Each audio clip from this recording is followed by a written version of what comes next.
সুপ্রিয় দর্শক শ্রোতা, আসসালামু আলাইকুম। দেশ ও প্রবাস যে যেখান থেকে ভিডিওটি দেখছেন সকলকে জানাচ্ছি আন্তরিক প্রীতি ও শুভেচ্ছা।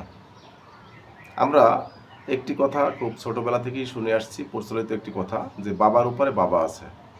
এটা জাস্ট আমরা মুখে শুনেছি, কিন্তু এর বাস্তবিক কোনো প্রয়োগ আমরা কখনো দেখিনি। তবে 5ই আগস্ট গণ অভ্যুত্থানের পরে যখন শেখ হাসিনা বাংলাদেশ থেকে পালিয়ে গিয়েছেন ভারতে, এবং যাদের মাধ্যমে গিয়েছেন সেই জেনজিদের মাধ্যমে, সেই জেনজিদের একজন নেতা জনাব হাসনাত আবদুল্লাহ এমপি, উনি কুমিল্লা দেবিদ্বারের এমপি।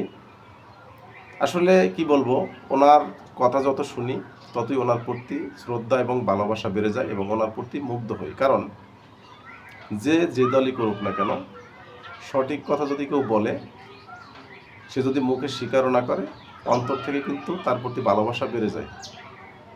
তো তেমন একজন লোক হচ্ছেন হাসনাত আবদুল্লাহ।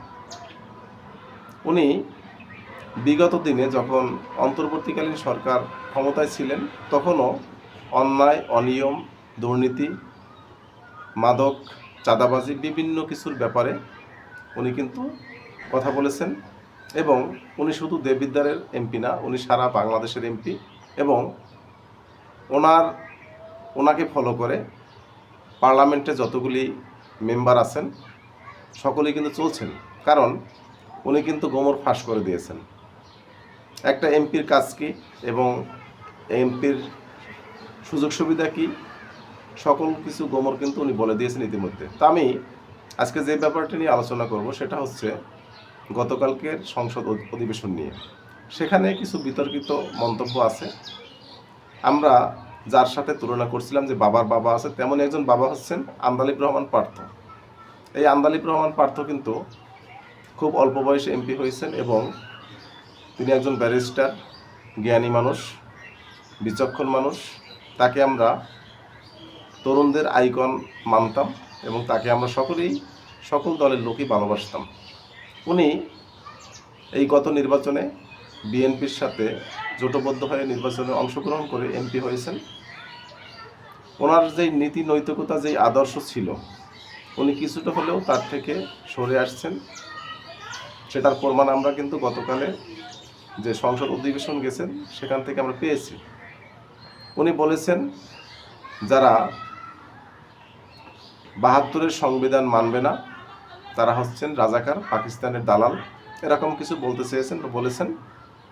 এইটার আসলে আমি তীব্র নিন্দা এবং প্রতিবাদ জানাচ্ছি। কারণ আমাদের আপসীর নেত্রী বেগম খালেদা জিয়া উনি কিন্তু একটা কথাই বলেছেন যে গণতন্ত্রের যখন সরকার আসবে তখন 72-এর সংবিধান আমরা ছুঁড়ে ডাস্টবিনে ফেলে দেব।